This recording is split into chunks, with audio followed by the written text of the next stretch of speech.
Hey, this is Kyle Crawford from Strong Dads. Strong Dads podcast would love to thank the Crimers Beer House for coming alongside of us. The Crimers Beer House was started in 1982 by the Crimer family, and since that time, they have definitely become a Cincinnati favorite. So if you're looking for an incredible meal in an incredible setting, definitely go down to Route 128 and check out the Crimers Beer House.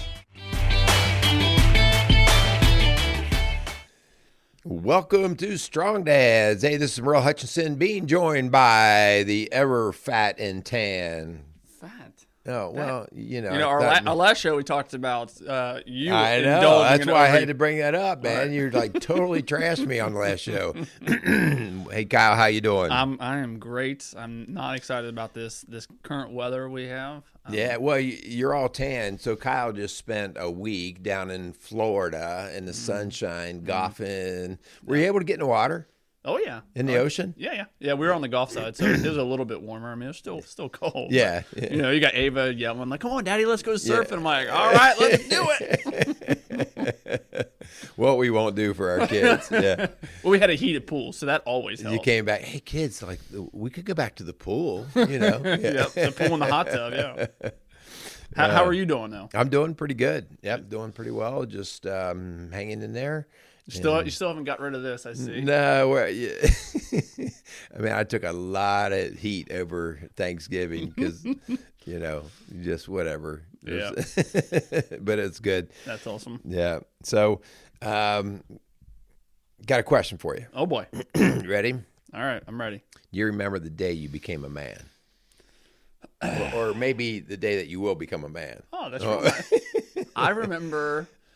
It was July 26, 1988. I remember being weighed that day, and oh wow! Okay. I remember specifically this random lady looked at my mom and said, "Ma'am, this is a man." Wait, 1988 in July, that had to be your birthday. That was my birthday, right? Yeah. I was born that day. That's the day I became a man. You're a piece of work. So the way that you responded tells me you don't remember the day I you do became not. a man. I don't remember at all. No, that's a tough question because I don't remember like an actual which we'll get into obviously today, but I don't remember like having a sit down rite of passage like you're a man today, right? Today is the day. I think I've always been a man, Merle. I think I was made with better parts. I'm gonna have to cut the show right here. Right? Yeah. No, I certainly don't want to hear about your parts either. I do not remember the specific day. Yeah. So I you know what? I bet the majority of men out there don't. But maybe, just maybe, Merle, do you remember the day you were a man? You became a man. I'm in the same boat that you are. Like, I don't. We talked one other time on a show about like the day we got our driver's license. Like, that's kind of a bit of a rite of passage in our culture. But no, I do think I remember like the era a little bit more when it was just sort of assumed I was going to start being responsible for buying my own stuff. Yeah. You got a job, so buy your own shoes, buy your own clothes, buy, those kind of things. So, but no, I don't remember a day like, man, from this day forward, this is the deal. Yeah. And like, but isn't that kind of like, and obviously we're going to get into that because today we're going to be talking about that. When does a boy actually become a man, or what does that rite of passage look like, or what should it look like? And I think part of it just kind of to what you were saying that for whatever reason in our society here in America, it seems like you get your driver's license, you get your first job, and you get that paycheck, like that freedom or the ability to buy whatever you want and kind of take responsibility for your own finances and obviously managing a car and so on and so forth. Like, for whatever reason, that I would agree. I think that's for most boys, that's kind of that almost a rite of passage. But as we'll get into it this show, is that really the rite of passage we should be looking for? That type of freedom where you can just drive and do whatever you want. Freedom versus the assumption of greater responsibility. Yeah. Right. Even though there's a lot of responsibility with the freedom, but in a lot of other cultures, it's. There's a responsibility expectation that's put on people. Anyway, we're going to talk about this today because of the idea of on Strong Dads. The reason why we came to be was to promote like this is a cry out. Our work is a cry out for us needing real men to step up. Yeah. Our culture reflects it. There's another mass shooting up in Michigan. We still don't know all the details of that. One of the things, though, that I know from the work that I've done is that most of these, again, I'm going to generalize, most of these cases come from family breakdowns or mental illness or some combination of those two. Yeah. And again, not that guns can't be a problem in that issue, but focusing on the gun problem is not, that's not the issue. The issue is what we're doing here with men and boys to men. And so it's a big reason why we've gone after this topic. But I'll say this. We don't have a boy problem so much as we have a father problem. And the reason I say that is because our fathers are now in multiple generations of not knowing how to raise boys into men. And that's because maybe it broke down for them. Like they're 40 years old and still not quite understanding. They've got the facade, right? They got the body, but they don't understand really what goes into a man. Yeah. And so I think this is going to be a great conversation. And whether you have boys and you're raising them, or in your case, Kyle, you have girls and you're raising them, this is equally important because you don't want your girls to marry a boy someday. Absolutely. Right? That'll be a train wreck for them. Yep.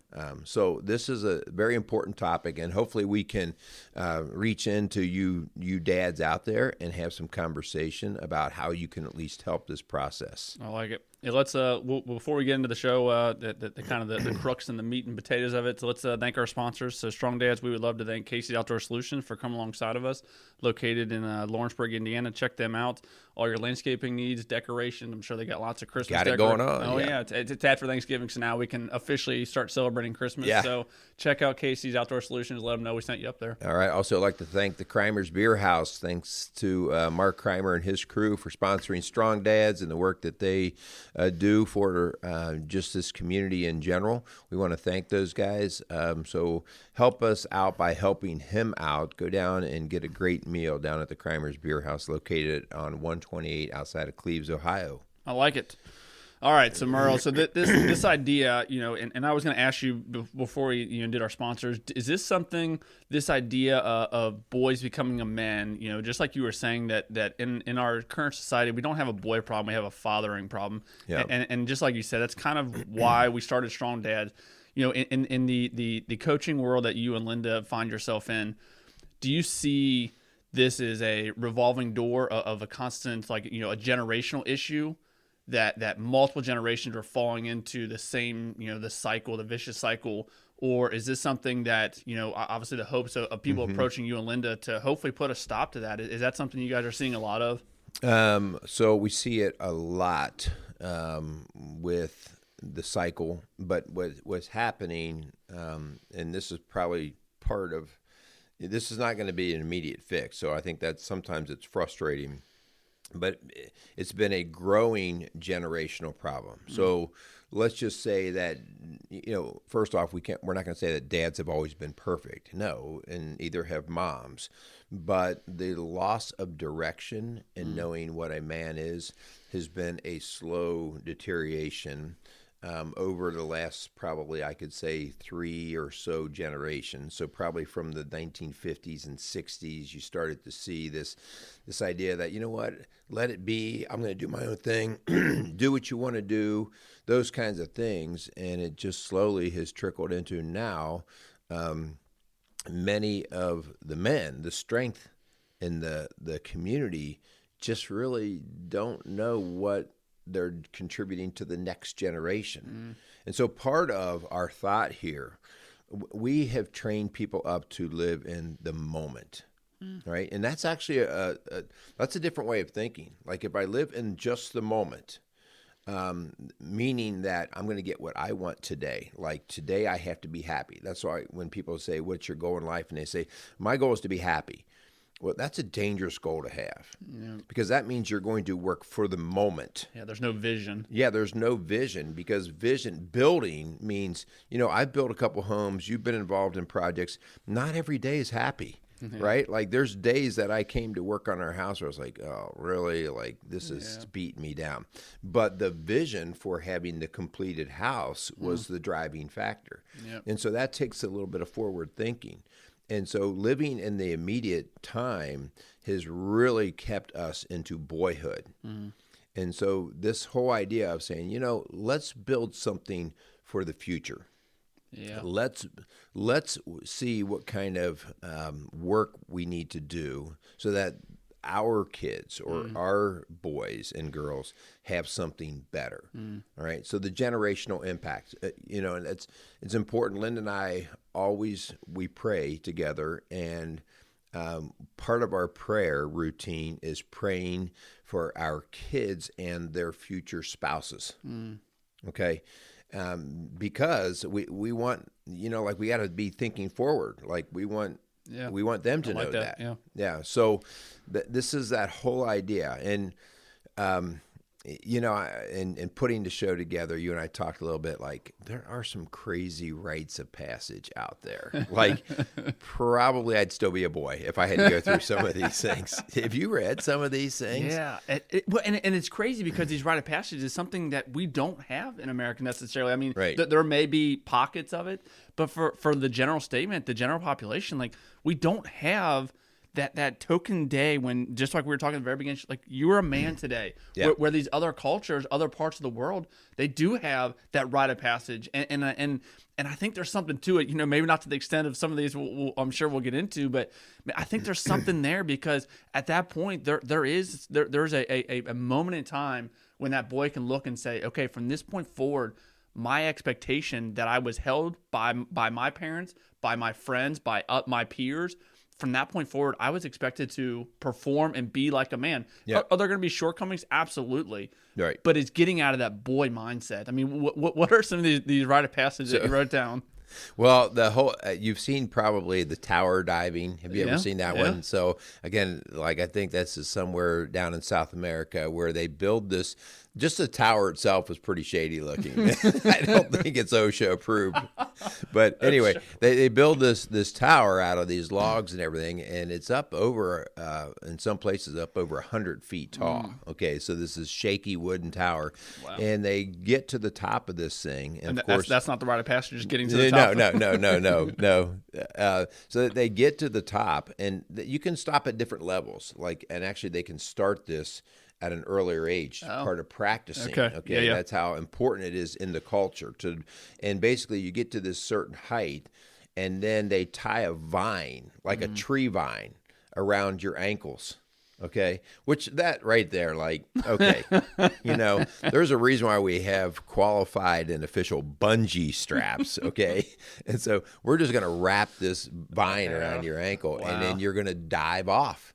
And they measure the vine so that it will stop you inches from the ground. Make the boy do the measuring. Like you want to prove your manhood, you measure it. You're going to learn measurement skills today, son. And if you don't do this well, it's on you. Wow. Yeah, and then they dive off. And all the time, like I've watched multiple videos of this, vines snap, guys go crashing into the ground, and many guys do get hurt. But the idea that if you can get down and you hit the ground and you come back up and you can bounce up, that you conquered the fear of the height, of the leap out from the tower, the safety of the tower, and then you could withstand the hit. Now, listen, I'm not here to say whether that's stupid or crazy. What I'm here is to say what the culture is trying to do. Yeah. Have you heard the one where they put these boys and they're trying to turn them into manhood, and they take these gloves, essentially big like knitted, or I don't even know what they are, woven things, and they fill them with bullet ants. Yeah. And I've never seen a bullet ant, but I've been told that they're called bullet ants for a reason, because they say one sting from these feels like a bullet, like getting shot by a bullet. And they put these kids, these boys, and they put their hands in these, and they're like, you got to get bit or stung by these bullet ants, and they're all over, right? Yeah, it's a 10-minute endurance of pain. Gosh. And I was reading on that most of those boys going into men will start to go into convulsions with the amount of pain. And they actually they're they may have to do it multiple times. Like if they fail, they can't do it. Wow. Because the whole idea is you have to not show the pain. You just have to bear it. And yeah, that's just crazy. How about you've seen the hooks before in the chest? I've not seen this one. So, oh my gosh. So they take these hooks, and I think they're like eagle claws or something, and they just literally pierce them through your breast, right? Through your nipple area. And then they hang you by that, and you just hang, and you endure. There you go. Mm-mm.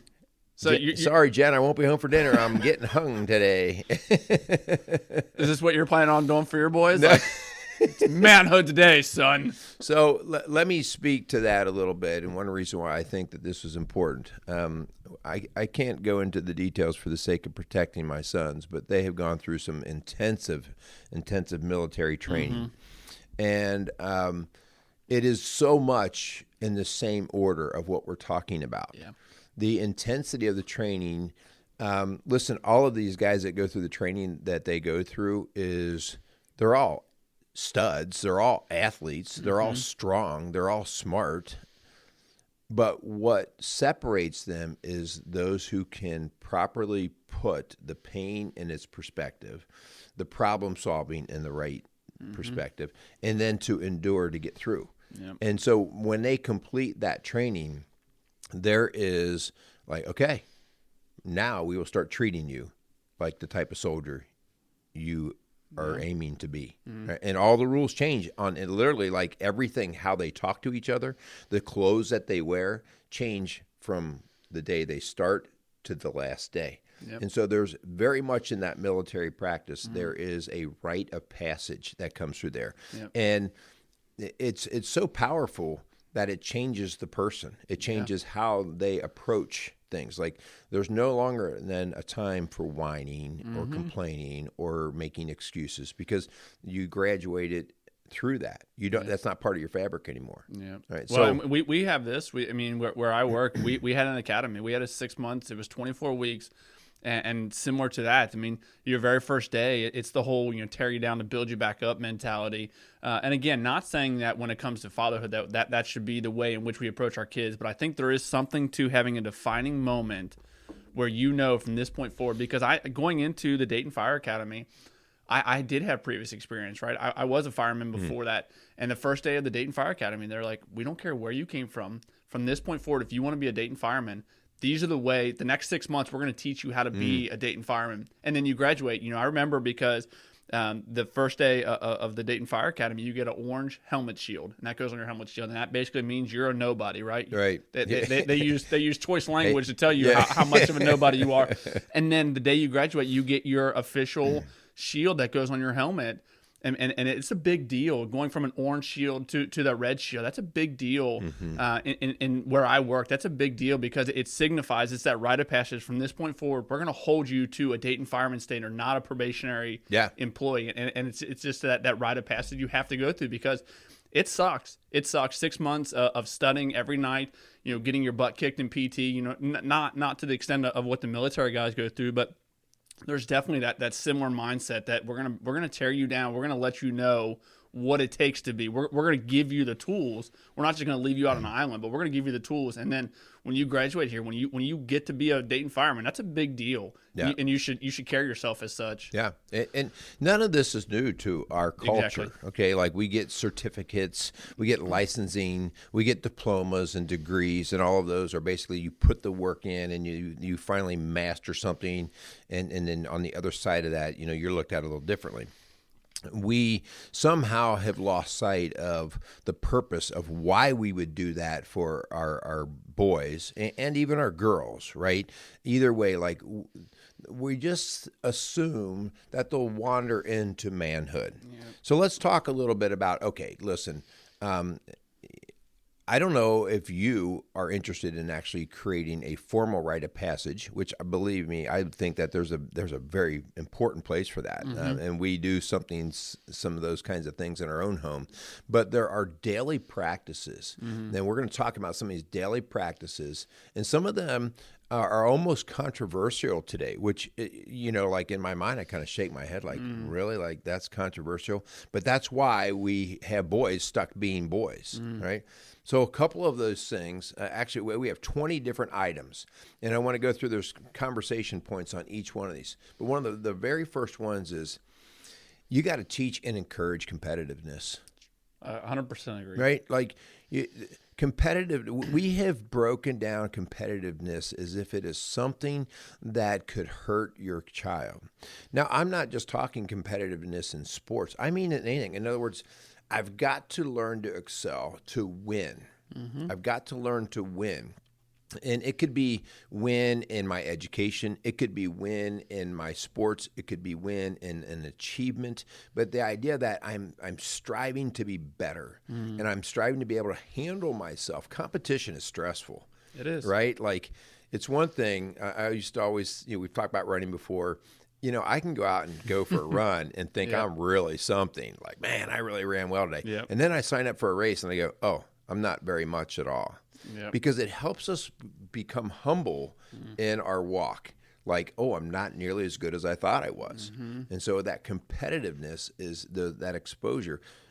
Don't shy from it. Teach your kids that. Teach your boys that. Like, hey, and again, it doesn't necessarily have to be in sports. It could be in numerous different things. Yep. Which leads right to the next 2 points. Actually, I mean, teaching our boys how to win and lose, and I think this is so important because I think it goes right along with the first point of teaching them the idea of competition. Because, man, when you lose at something, I don't know about you, Merle, but like that drives me. Like I hate losing. We did a whole show on the idea of winning, right?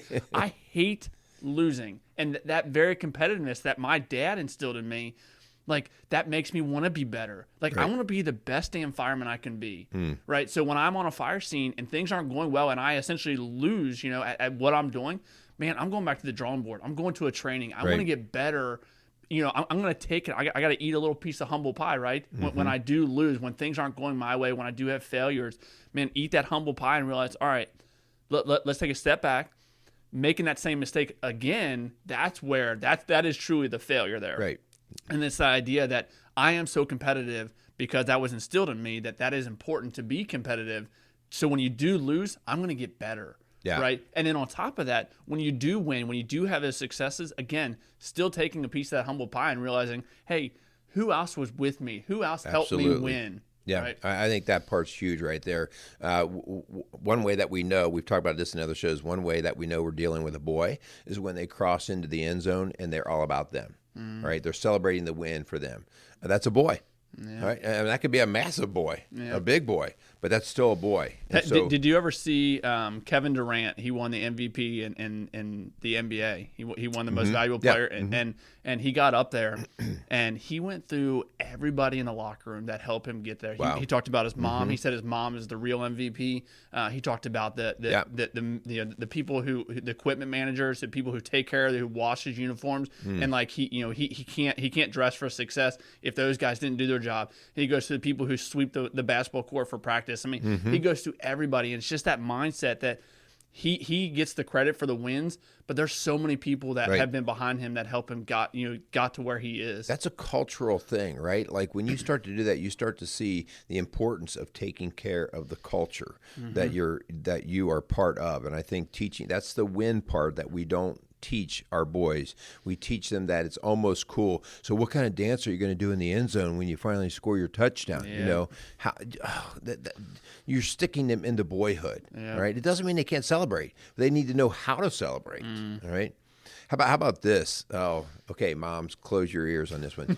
You got to teach your boys how to deal with pain. You got to teach them how to deal with pain. All right. This is a tough one for me, Merle.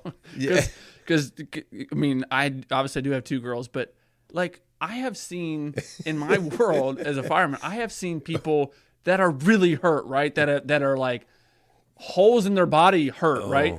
I can't even imagine some of the stuff you've seen. So when I see the girls fall and they skin their knees and they're crying, and okay, maybe this is a flaw of mine. I don't exactly have a whole lot of remorse for that, because I'm like, girls, like, you're breathing. I'm sorry your knee is scuffed up, right?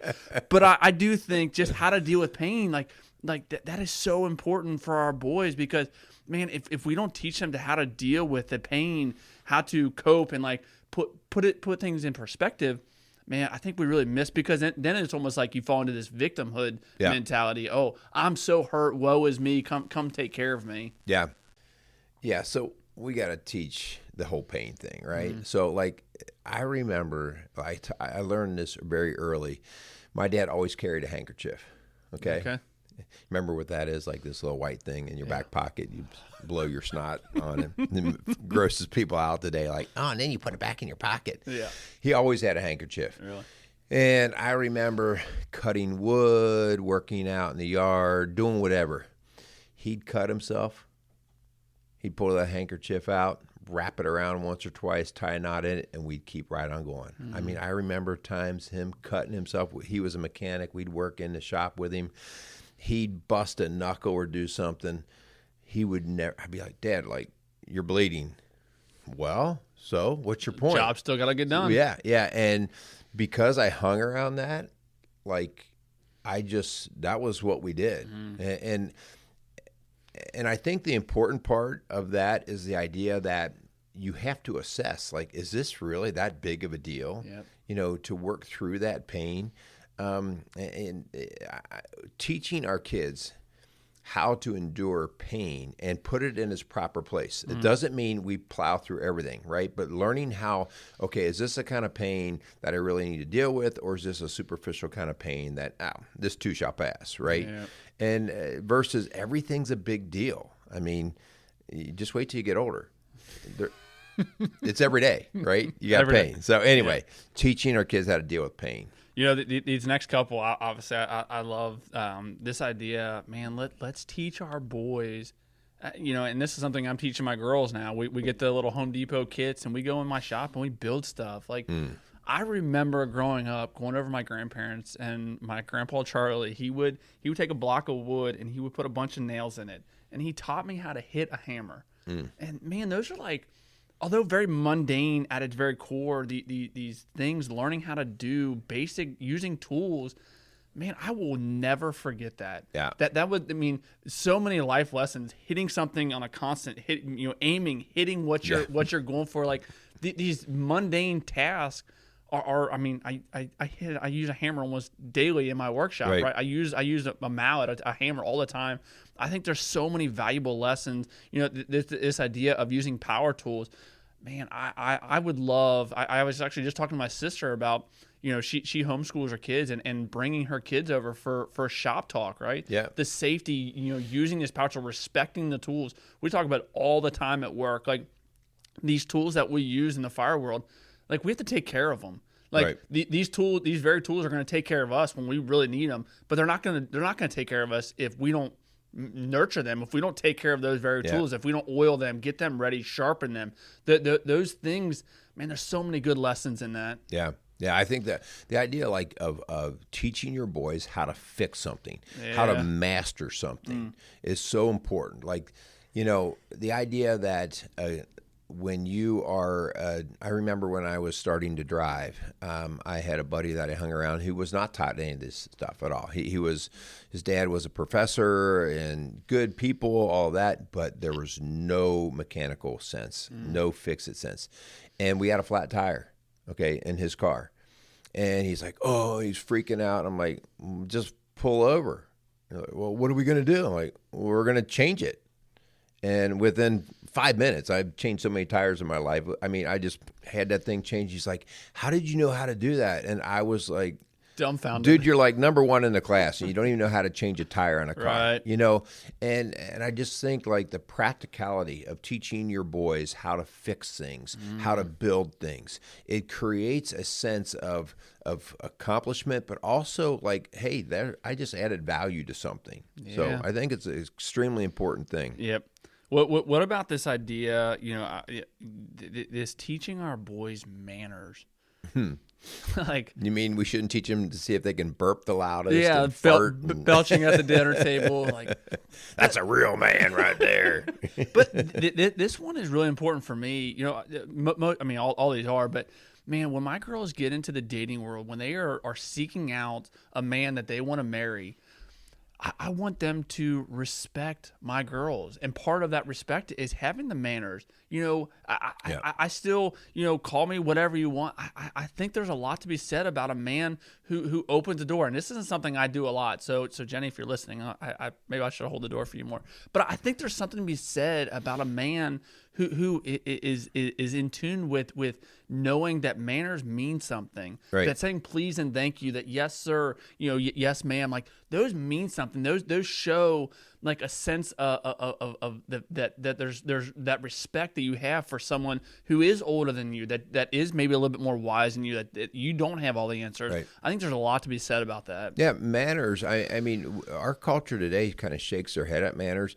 Manners, especially for men, are an indication that you are putting other people out in front of you, right? Like, no, like if I belch at the table, that would be gross to other people. So because I value other people and it's not about me, I'm not going to belch at the table. It's that whole idea. And if we're going to be the leaders, it means we do care about who we're taking care of. Yeah. So that whole idea that we've kind of just, these manners are overrated. No, I mean, not at all. It's how we show good leadership by teaching, like, we do want to honor and respect other people and to work to take care of them. And manners is a great place to start. With the idea of manners, I've heard this before, and it's something that we do in our house, that at dinner time when we sit down together, nobody is allowed to eat until we're all sitting down together.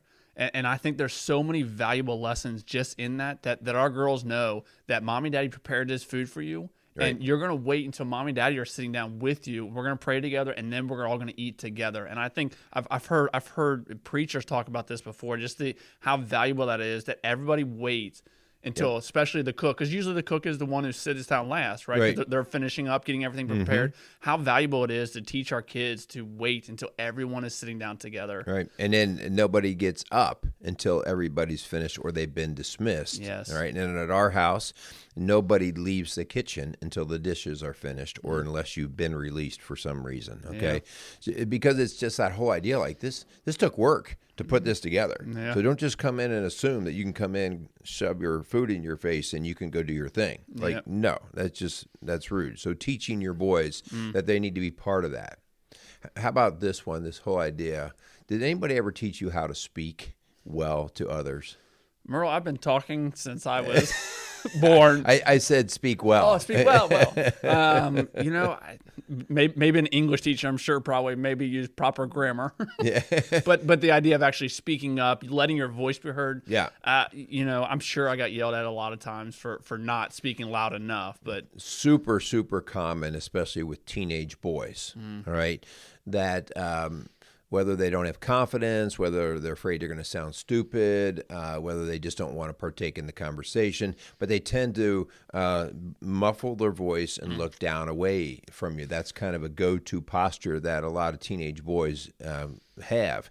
And so that whole idea of teaching them to engage in conversation is not just for the sake of making the words clear, but it's also for the sake of me paying attention to who I'm speaking to so I can read them while I'm speaking. So teach your boys how to speak well to others. And that's not necessarily just grammar. That is engaging in the conversation. Like, hey, if you're going to talk to somebody, you look at them and you give them your fullest attention, but you also are reading them so that you get the fullness of the conversation. So good. This next one you wrote down, Merle, man, this is something I learned when I was in high school. Somebody that I still to this day look up to told me about the importance of listening to people. And he said, at the time, someone really close to him, their grandparent had died.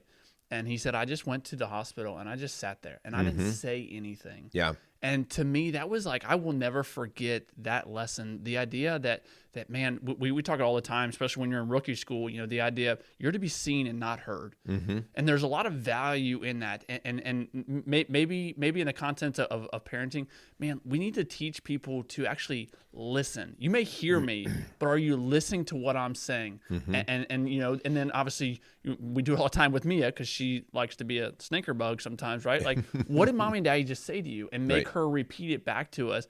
There's so many good things that come when you actually listen to people, look at them in the eye and hear what they're saying, and maybe not respond right away, right? Because I know for me, this is when I get in trouble sometimes, like when I just utter something out real quick. Yeah. I didn't actually listen. Sometimes I don't even let people finish what they're saying, and I'm already thinking about what I want to say. Man, there's so many good things about teaching our boys to actually sit back, listen to what the person is saying, and then take some time, process it, and then you can speak. Right. Yeah, I think that's perfect. So like with young boys, we do what you said first. We have them repeat. Okay, what did I say? Yeah. And you have them repeat.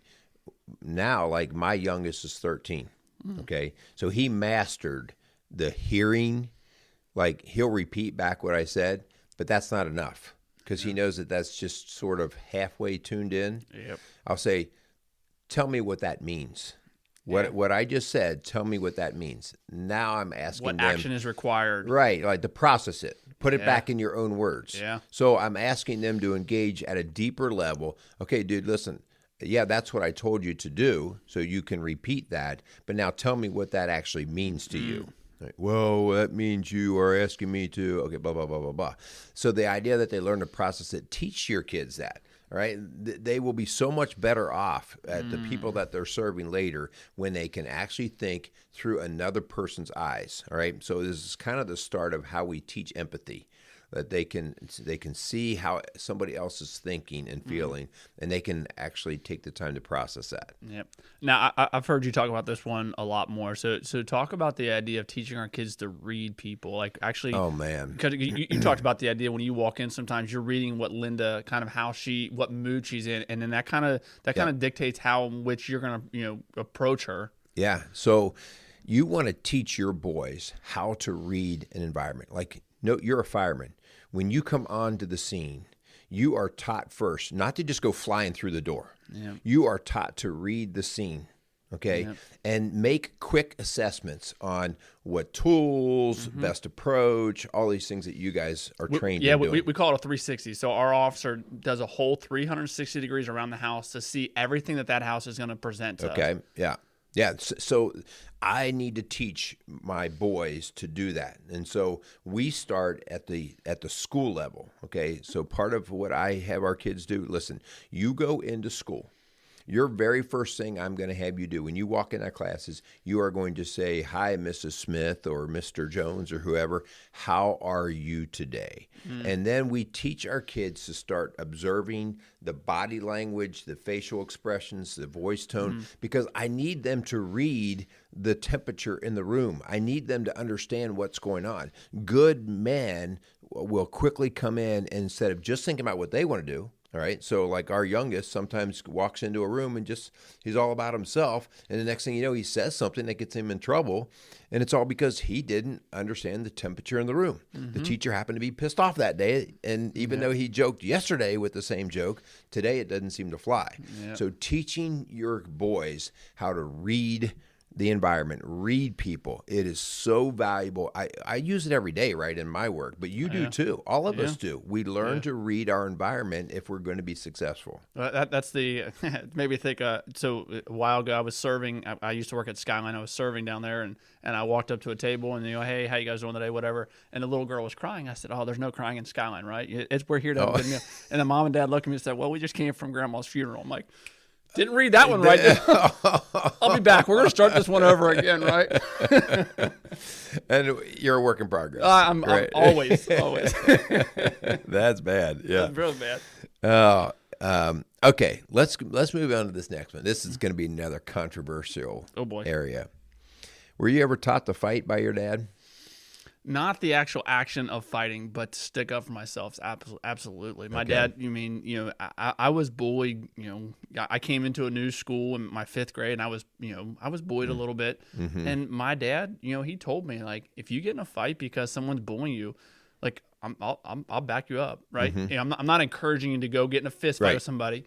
But yeah, if someone is pushing you, and there's nothing wrong with standing up for yourself, standing up for other people. If other people are being bullied, absolutely step in. You know, absolutely step in. I remember getting my butt kicked one time. My brother came up with this guy who was beating. Maybe was just wailing on me. My brother came up and whacked him with a bat. My brother's got my back. You know, we were just talking about that over Thanksgiving. Yeah.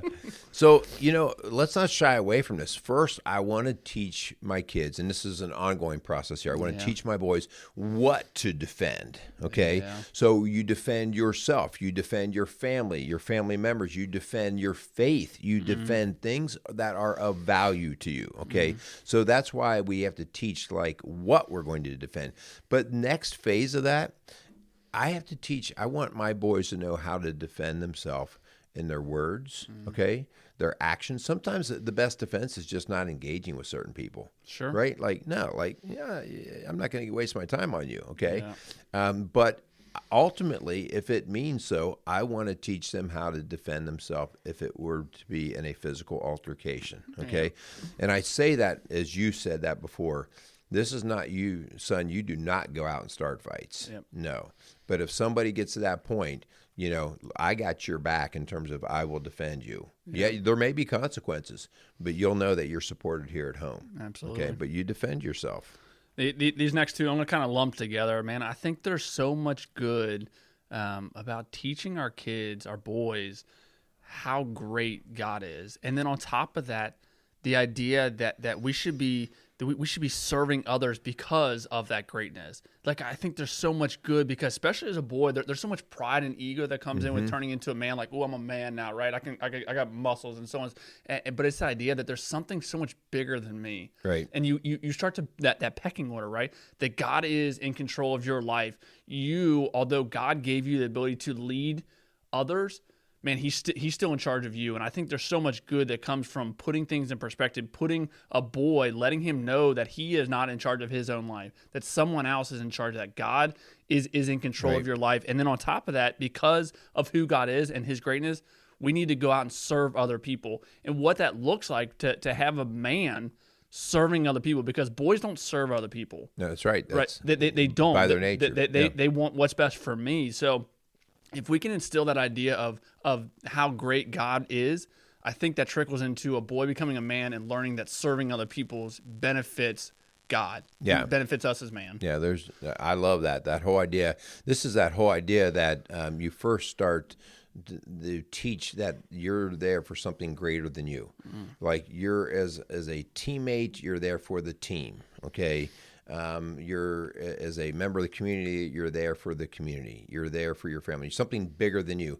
But ultimately, you're there for the greatest creator of all, right? Yep. You're there for the sake of God. And when your kids are wondering, your boys are wondering, like, what they're supposed to be doing in their life, especially we see this with teenagers who are coming through high school and they're like, I don't know what I want to do for a living.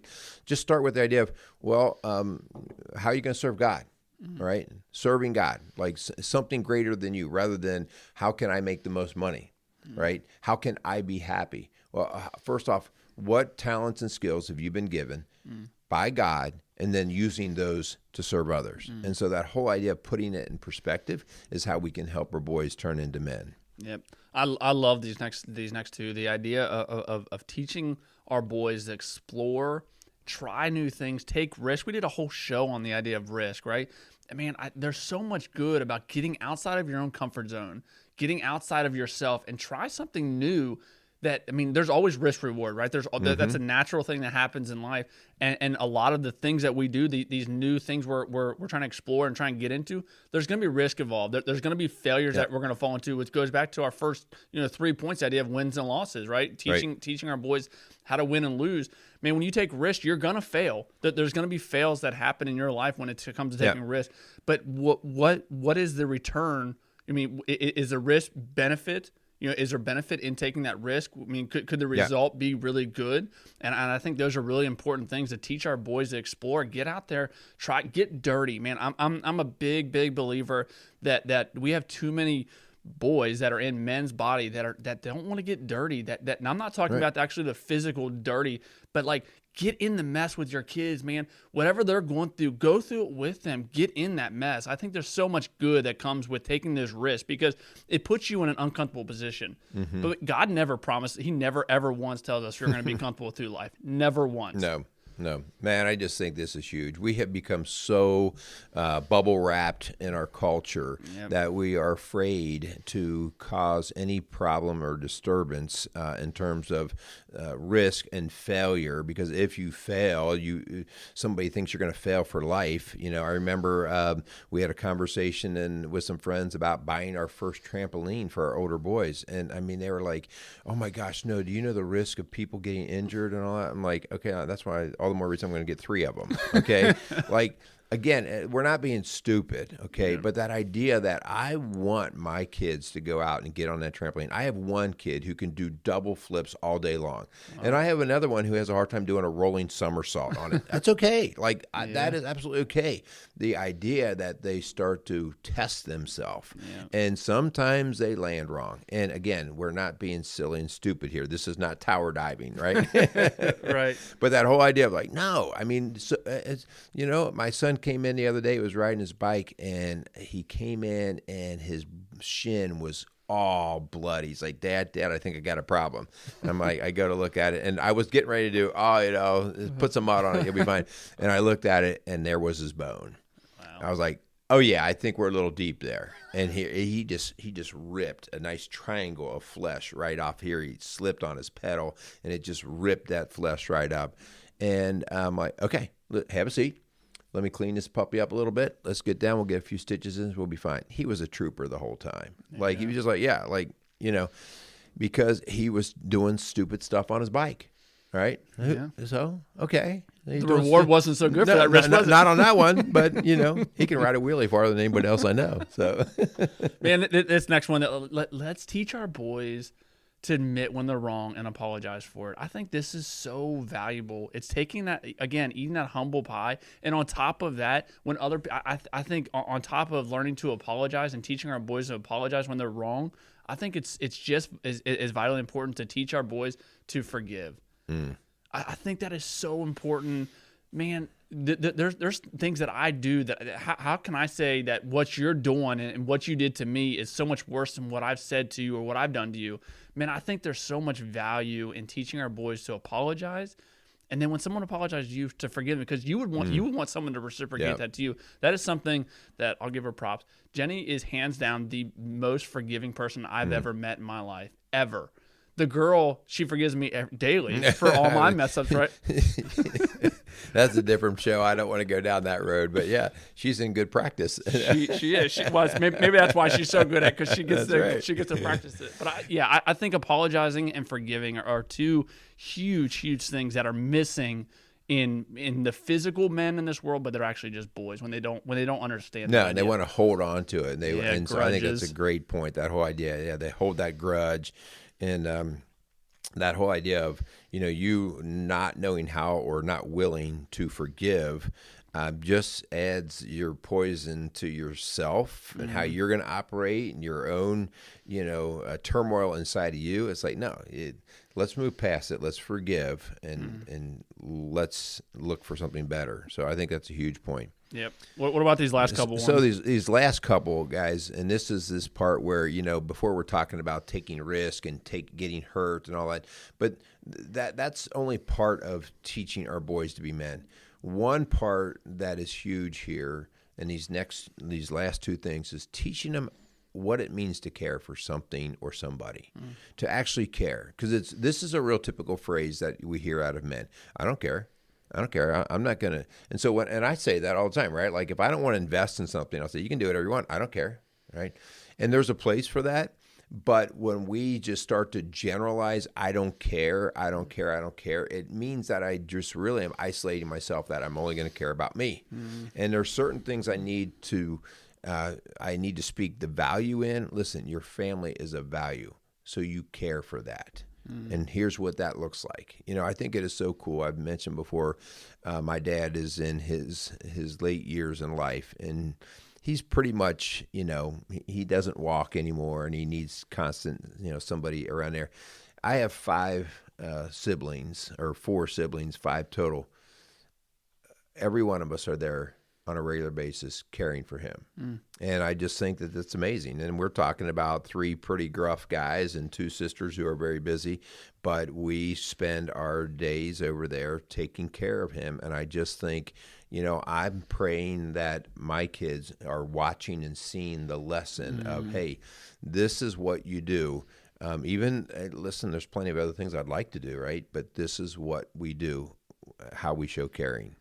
So yeah, which is the last thing is the idea of teaching them to love. Which man, what greater way to show and to teach our boys how to love and love well than to similar to what the examples of things of taking care of your dad, man. Those examples, those tangible things that our kids can actually see in us.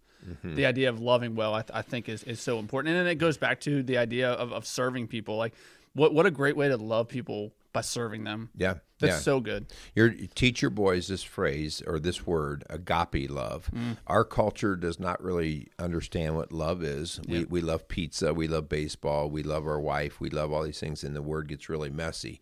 Agape love is not emotional love.